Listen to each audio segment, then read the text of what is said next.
Hey guys, Mark Nicol here. So I've had another question come in via Facebook. The question is, Mark, I struggle to shift stubborn fat from my tummy. Is there anything I can do? Well, actually there is. There's kind of a long-held belief in the sort of diet and fitness industry that you can't kind of spot reduce or select, as it were, where you lose body fat from. But actually, over the last sort of few years, there's kind of a lot more information, a lot more knowledge about the subject, and actually it is it is possible to specifically target particular areas of body fat to try and get them to shift. And it kind of works on this principle that not everybody stores fat in the same places. So there must be something that causes fat to be stored in particular areas, because we're all kind of different body shapes, and therefore if you can work that out, then you can be able to manipulate that to try and shift body fat from those particular places too.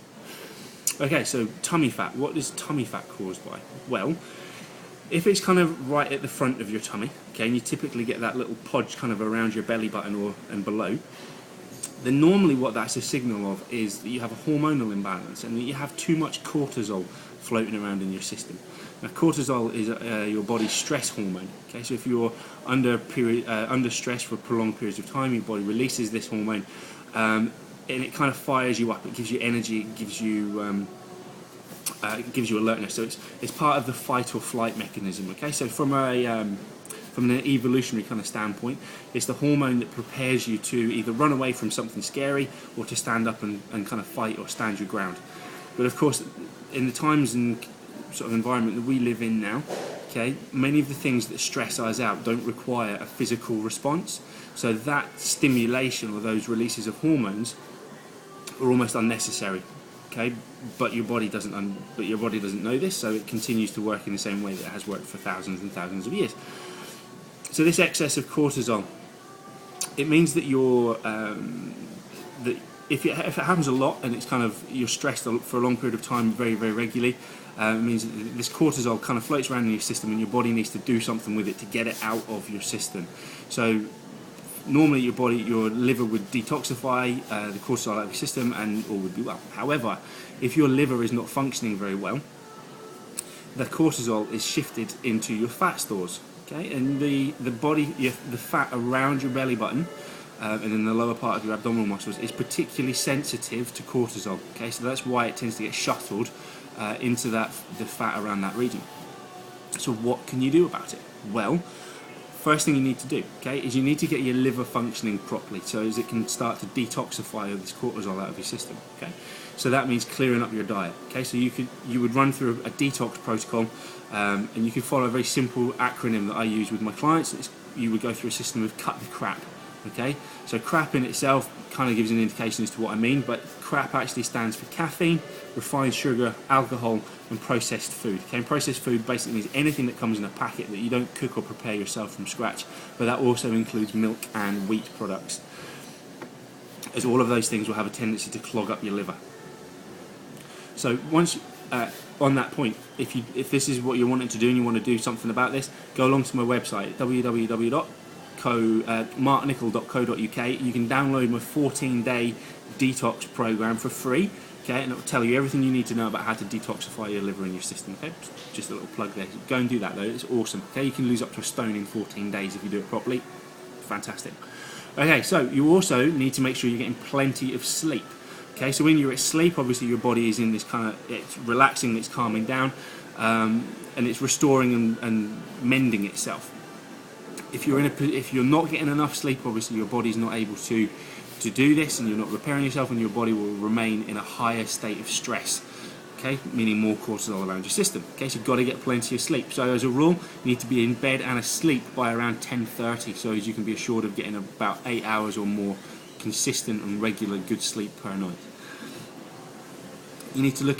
You can look into something called carb cycling, where you manipulate the amount of carbohydrates you eat on a daily basis.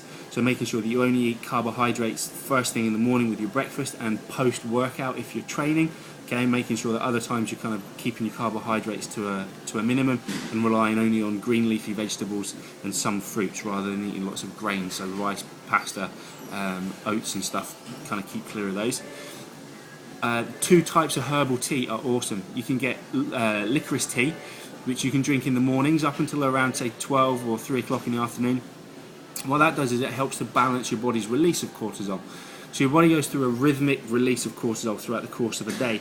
Earlier in the morning, cortisol levels are quite high in order to cause you to wake up and to kind of get you going in the morning. They then dip off in the afternoon at around 3 o'clock-ish, which is when you all start to feel a little bit sleepy and tired because your cortisol levels are dropping. Okay, and then they pick up slightly in the evening and then again drop off. So by drinking the licorice tea, it helps to help regulate that up and down phase earlier in the morning. You can then drink Tulsi tea, okay, so it's Tulti,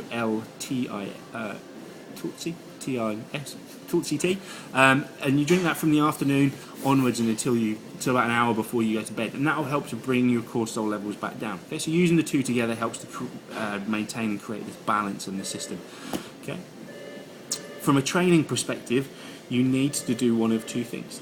Okay, you need to train harder in the gym, lifting weights. Okay, so higher intensities of no more than say 6 to 8 repetitions, 3 or 4 sets, using big muscle groups. Okay, so squats, lunges, push-ups, deadlifts, bench presses, shoulder presses, and pull downs. Get off of the stupid machine. Start lifting free weights. Using this type of weight training was going to increase your testosterone levels, and you're going to increase your body's insulin sensitivity, which will also bring cortisol down. You need to stay away from steady state cardio. Okay, so you get off of the treadmill, get off of the bike, get off of the cross trainer. Okay, all of the kind of medium intensity 15, 20 minute, half an hour cardio causes your cortisol levels to go up, but it also means that they kind of stay there. Okay, it's not good. Okay, so get off of that. You need to do, if you're going to do aerobic exercise, just get out, get for a walk, do something low intensity. Okay, that's not going to raise your cortisol levels, but it's actually going to help you relax and bring them down. Okay, so in a nutshell, guys, you need to detoxify your liver. You need to sleep more.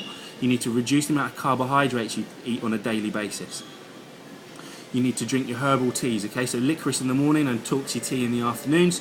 You need to change or look at the way you're training. Okay, so higher intensity, shorter, sharper workouts with plenty of low intensity activity as well on days off. Okay, so just get out for a walk, enjoy some fresh air, take some time to relax. Okay, so that's top tips for shifting body fat from your tummy. Okay, any more questions on that subject, guys? Similar sort of thing. You can manipulate your hormones and stuff. Ladies, if you have a trouble with fat on your bum and fat on your thighs, then again we can play around with your food and your training to help with that. And as well, guys, if you're suffering with man boobs, that's all to do with your hormones as well, and that is easily manipulated and changed with your nutrition and training.